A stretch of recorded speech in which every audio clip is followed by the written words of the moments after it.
Iya. Iya, kira-kira Oke, kayak oke. gitu. Oke, mungkin dari Arvin ada tanggapan lagi, Vin? Eh, Kalau dari situ sudah ini ya, sudah clear. Mungkin aku akan bahas topik yang lain ya, Sian, mengenai Iya, ya. US ya. US ini kan mau ini ya, mau ada Fed meeting nih di tanggal 1 Bapak. November ya. Ya, which is probability ya, I will say 99% ya, itu akan menyatakan bahwa kemungkinan Fed itu akan menahan suku bunga. Nah, cuma yang mungkin aku rada bingung gitu ya, mungkin Pak Farul bisa jawab gitu. Eh, Kita lihat bahwa inflasi itu masih tinggi di tengah Fed itu kan memang mau menurunkan di targetnya mereka di 2% gitu ya. Nah, itu menjadi salah satu concern juga. Dan belakangan harga oil tuh naik nih gara-gara sentimen tensi Timur Tengah lah kalau kita bisa bilang. Lalu yang kedua, pasar tenaga kerja ini masih bagusnya minta ampun gitu ya, masih oke banget. Ya, Nah, pertanyaannya, ini kenapa kok Fed memutuskan, kira-kira kenapa kok menahan suku bunga, tidak menaikkan suku bunga? Mungkin bisa dijelasin nggak Pak Farul dari sisi itunya? nah dari seginya sebenarnya what matter most di the Fed sebenarnya untuk kita, ini aku mau refresh ya, itu tuh yang paling Hmm. penting untuk kita itu bukan Fed Fund Rate bulan depan atau sekarang, tapi ekspektasi akan Fed Fund Rate tahun depan dan 2 tahun lagi.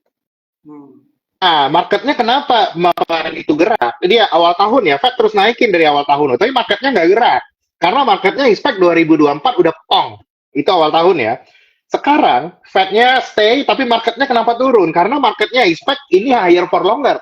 Itu ya aku lihat sih. Jadinya kenapa The Fed itu belum katanya itu belum naikin? Ya, kita lihatnya itu ya lebih dikarenakan The Fed sudah melihat kondisi yang sekarang, kalau udah bilang ini sudah cukup restriktif untuk membawa inflasi itu turun. Nah, untuk lihat kebijakan moneter itu ada yang namanya itu ya kalau agak teori dikit itu ada namanya lag.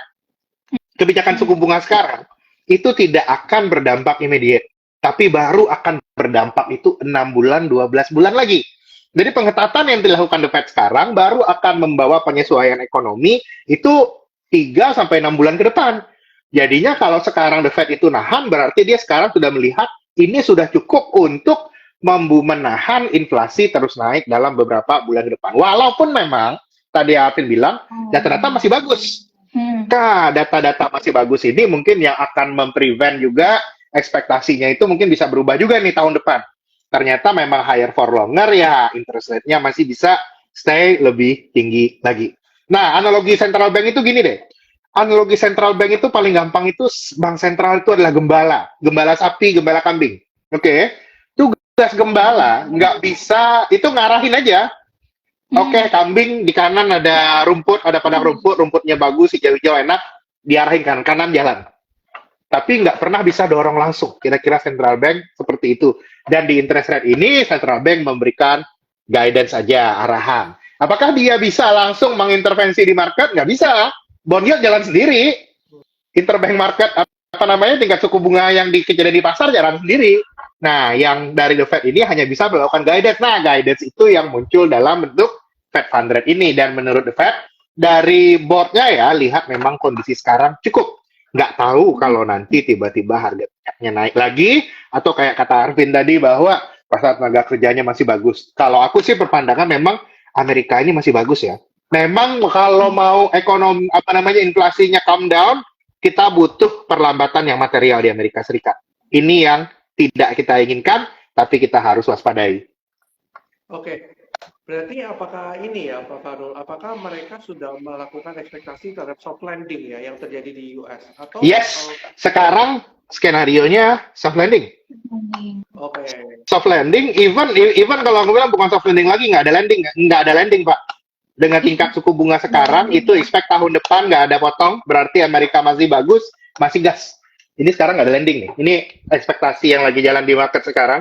US economy just still be okay sampai tengah tahun depan. Nggak tahu apakah akan ada perubahan, tapi beberapa data kalau kita lihat ya, kayak retail sales, manufacturing, dan lain-lain, kayaknya aku agak down kondisi ini masih bisa oke sampai awal tahun depan ya. Karena itu aku lihat harusnya sih ada some kind of apa namanya ya turbulence di US ekonomi dalam 3-6 bulan depan. Kalau orang kemarin-kemarin ribut 2023 resesi, aku kan nggak percaya. Kalau aku sekarang lihat 2024 chance resesi di Amerika Serikat baru lumayan besar. Kira-kira seperti itu. Oke, berarti perlambatan ekonomi atau resesi kemungkinan akan terjadi di Amerika baru tahun depan ya, Pak? Yes, aku kalau tahun ini pas tahun ini orang cerita resesi aku nggak yakin, tapi kalau tahun depan I do somewhat convinced. Indikator-indikator sudah nunjukin sudah mulai ada flagging ya sebenarnya. Dan itu for Indonesian case kita harus aware. Karena apa? Karena during this situation itu sih biasanya itu memang diawali dengan masih adanya itu dolar itu bakal meningkat. Jadinya first half 2024 aku lihat fenomena strong dollar ini masih akan berlanjut. Sampai Oke, nanti strong dollar itu even menyakiti negara Amerika Serikat sendiri, merusak competitiveness dari negaranya, sehingga ekonominya melambat sendiri, nantinya itu tingkat penganggurannya naik, eventually they will cut interest rate. And when the US really cut interest rate, itu akan menjadi, aku lihat itu tipping point untuk emerging market. Apakah itu akan terjadi sekarang sampai akhir tahun? Sayang sekali tidak. oke, Kira-kira seperti itu. Iya, oke. Berarti karena actually kemungkinan paling cepat ya tahun depan itu ya, Pak? Paling cepat tahun depan. Tahun ini pun kalaupun ada aku lihat some recovery November ya, gara-gara aku lihat harusnya ada rupiah. Rupiah ini sudah selesai, harusnya ada menguat. Mudah-mudahan pemerintah ngeluarin global bond, harusnya rupiah bisa menguat. Ini ada oke, tapi it will not solve the problem. It will relieve mengasih kesempatan untuk kita investor pasar modal untuk take profit atau ngambil cash itu yang aku lihat. Oke, Jadi tahun depan aku sih lebih lihatnya ini about cash and cash ya. Kalau aku lihatnya ya. oke. Ya, mungkin Siana ada follow up question mungkin terkait ini. iya, iya. eh, Mungkin yang lebih menarik untuk disoroti adalah ketika di tahun 2024 ternyata dari Pak Fahrul sebenarnya sudah mulai mengantisipasi nih adanya resiko resesi di US gitu. Dan kebetulan tadi sempat saya baca juga di salah satu artikel Bloomberg bahwa sebenarnya defisit dari US ini double untuk sekarang ini gitu. Jadi Yes, benar. di saat Indonesia itu berusaha memperkecil defisit, malah di US, China Yes. itu gila-gilaan memperlebar defisit gitu. Nah, apakah ini jadi satu titik awal untuk US itu mulai menunjukkan adanya resesi, ataukah karena memang mungkin faktor utang, ataukah karena apa? Dan berarti di tahun 2024 pun kita masih melihat ini tuh momen flight to quality lagi segitu panjang, atau gimana nih menurut Pak Fahrul? Iya, kalau terkait Amerika, Amerika memang berusaha menambahkan defisitnya lagi, terutama gara-gara dia harus support Ukraine ya, ceritanya support hal yang lagi kejadian di Israel Hamas juga, itu meningkatin defisitnya. Ini membuat ini ya, pada dasarnya kan inflasi itu lagi naik ya. Inflasi itu menarik uang ya, likuiditas itu pindah ke real sektor kan. Kalau inflasi harga barang-barang kita kan naik tuh, tabungan kita berkurang. Ditambah lagi pemerintahnya juga nyari uang di market. Yang akan kejadian, jangan heran, this yield, this interest rate itu di real market di Amerika shoot up. Sudah kejadian, Chane.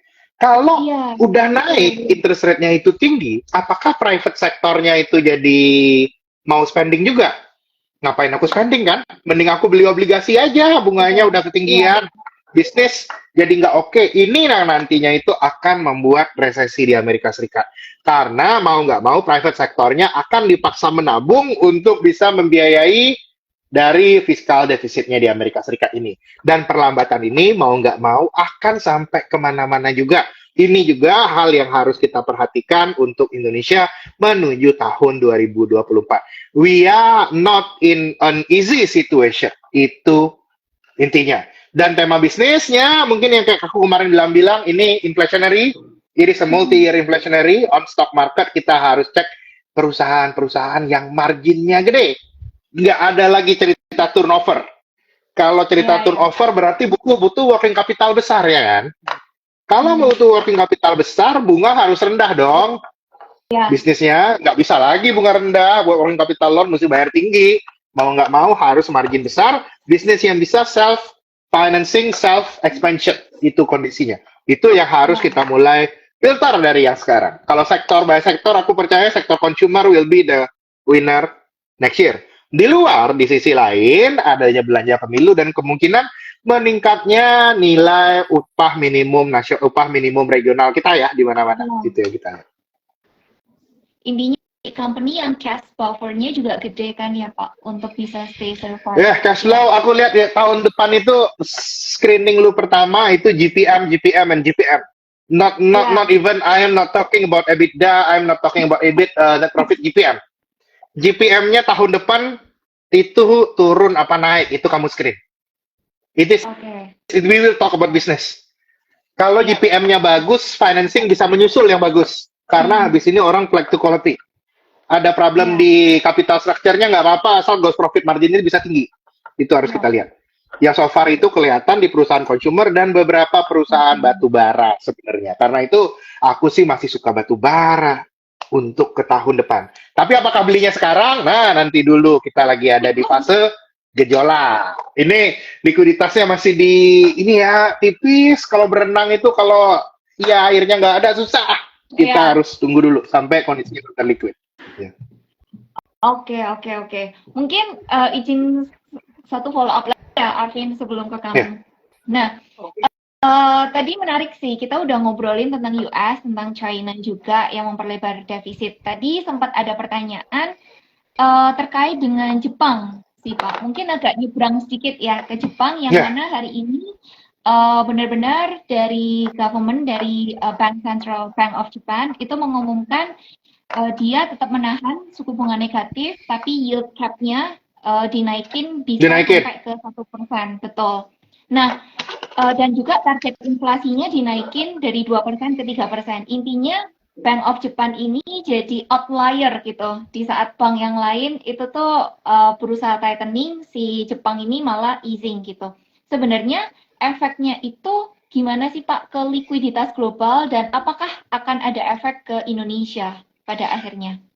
Nah, satu yang gue lihat Jepang itu sudah sembuh dari resesinya bertahun-tahun. Dia kan apa namanya lost decade ya dari tahun 2000-an awal sampai sekarang. Pertama itu Jepang itu udah sembuh. Tanda-tandanya dia sembuh adalah akhirnya central bank-nya itu pede naikin tingkat inflasi. Jepang itu berbeda dari tempat lain. Jepang itu adalah tempat yang merindukan inflasi. Jadinya in this case kalau memang Jepang itu menaikkan tingkat suku bunganya, hal yang akan lagi kejadian sekarang itu adalah kalau mau investasi saham sekarang, instead of IHSG, I'd like to buy Nikkei. Nikkei itu bakal outperform market paling nggak sampai tahun depan. Kalau mau tanya saya saham apa yang paling oke di dunia? Dua, Nikkei sama Turki Borsa kalau mau. Itu adalah dua story reflasi. Reflasi itu menguntungkan stock market.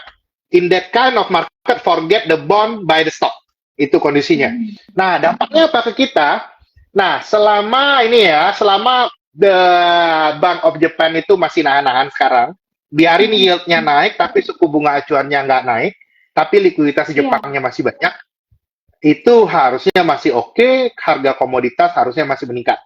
Nah, tapi ada satu hal momen ini yang aku lihat ini jadi resiko besar di tahun 2024, kalau by the end Bank of Japan itu naikin tingkat suku bunga. Kenapa? Karena funding dari spekulator seluruh dunia itu sekarang itu nggak dolar lagi, Shane. Dolar kan bunganya 5,5%. Mahal. Sekarang itu orang rame-rame carry trade itu pakai yen. Dan jumlahnya itu gede banget. Dan kalau seandainya Bank of Japan finally I will let the interest rate move higher, wah aku nggak kebayang itu.